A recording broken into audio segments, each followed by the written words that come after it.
Hey guys, it's me, Eisha. Welcome to my channel. Today I'm doing something a bit different actually. I thought it would be fun to do a football related Q&A and I asked you lot on Instagram to send some questions. I'm going to see how many I can answer within 10 minutes. So subscribe for more content like this. Do hit the like button if you enjoyed it and let's get started.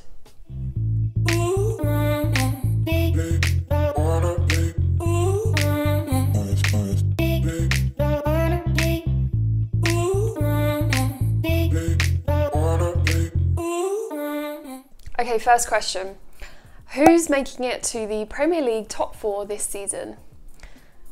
The way it's going, who knows? We've seen some really insane results without the fans, and actually it's going to be quite interesting to see how the introduction of limited fans will change the results in any way.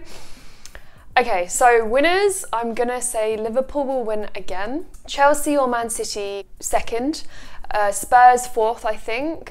Liverpool, so their 3-0 win against Leicester, it sort of confirmed my prediction recently, because if you consider how many first team players they had missing, Salah, Gomez, Virgil van Dijk, Trent, Henderson, even Thiago, they were all out. And I think if you were to go across like any team in the league and remove 6 of their nailed on first team players, they wouldn't win the game. And I think that unparalleled depth will give Liverpool the cutting edge this season again.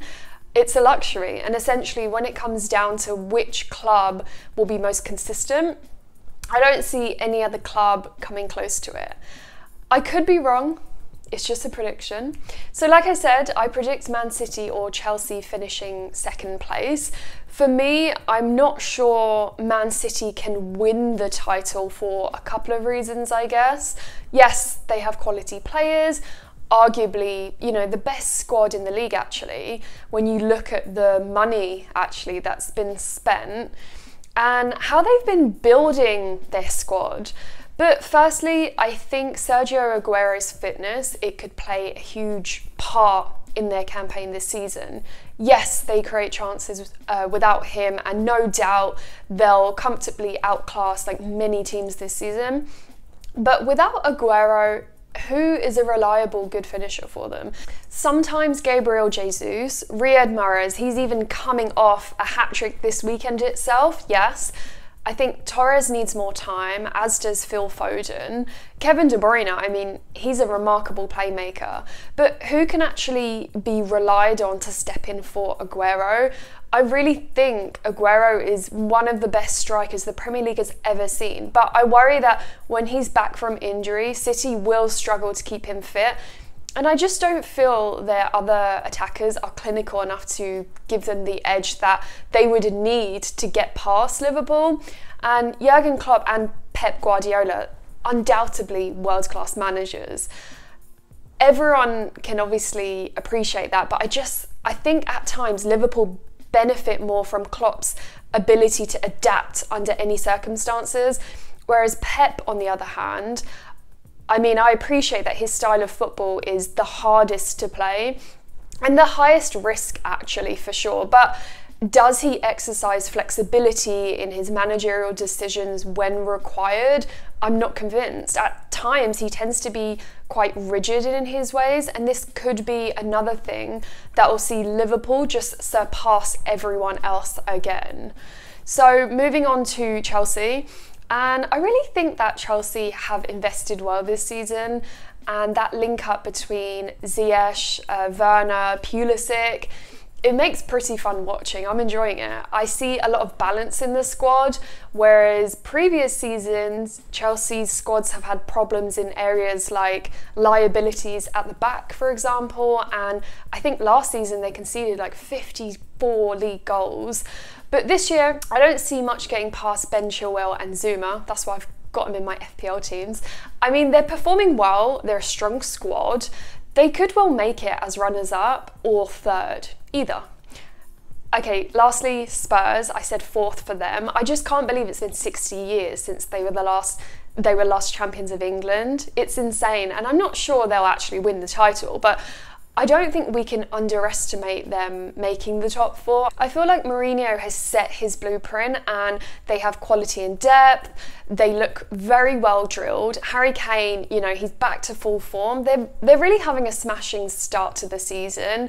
I believe they currently have the best defence in the whole Premier League. I also feel that when they're out, they don't demand a lot of possession, but they demonstrate how efficient they are when on the ball. Recently against Man City, they had 33% possession, 2 shots on target, and they came away winning 2-0. I think another really important attribute of the squad that will essentially go on to win the matches and take them the extra mile is just their plethora of leaders on the pitch. So I've mentioned Harry Kane, England captain, Heung-min Son, he's the skipper for South Korea. Obviously now we've got Gareth Bale, who wears the captain's armband for Wales, and Hugo Lloris, he's a World Cup winning captain right there. And I feel like they're just littered with leaders. We already know the pedigree of Jose Mourinho. If he can't lead Spurs to success, I don't think anyone can. He's a controversial guy and we love him for that. But as a manager for a team that hasn't won the title in 60 years, I'm pretty sure that he's got the determination and know-how to just get them as close to winning as possible. Also, I think Everton warrant an honourable mention at the moment. They've actually had a really good start to their campaign too. Dominic Calvert-Lewin, he has been formidable, but I have to say I've recently questioned their over-reliance on certain players. Like for example, Richarlison, he was out on suspension for the Newcastle clash, and I remember reading that they hadn't actually won a Premier League game without him since he signed 2 years ago. Then there's Lucas Digne, who will be out with injury for like 2 months. And up until now, he's been pretty influential in their positive start. So his ability actually to just influence on both ends of the pitch, it's just remarkable. And before his injury, he was actually on the most Premier League assists. I guess for Everton, it's just how they're going to adapt to missing their key players, and that will be really telling of their success. They could scrape top 4 if they do well in this. I mean, Ancelotti, he's a genius, and it's not like he doesn't have the options to work with.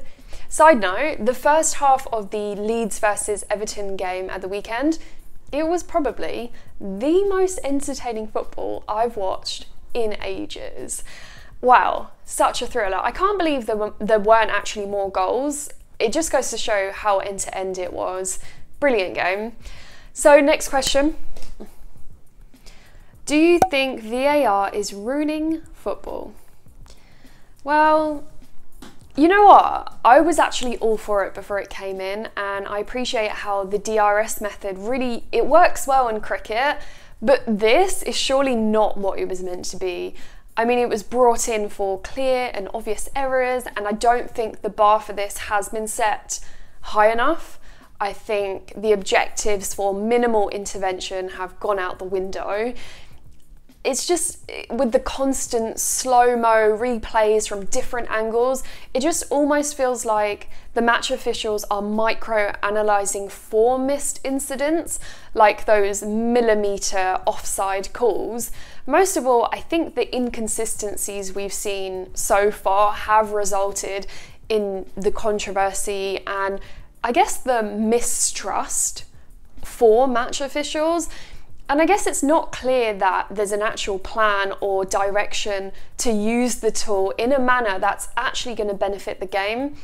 So it's very frustrating. And I've seen in the Dutch league, they implement a margin of error on the assistant referee's call.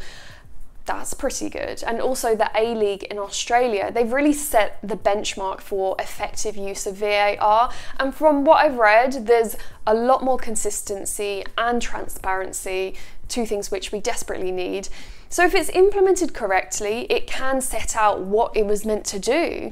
So I guess to answer the question, do I think VAR is ruining the game? No, I don't, but I think it's the way it's being used that's ruining the game. So 10 minutes is actually up and there are still so many more questions. Well, thanks so much for watching this football Q&A. Do you guys agree or disagree with any of my points? Just let me know in the comments section below and we'll have a chat. Who do you think is making the top 4 this Premier League season? Is VAR ruining the game? Seeing as I have so many questions left over, I might actually do another video like this week and use the questions. So subscribe for more and I'll see you guys next time. Bye.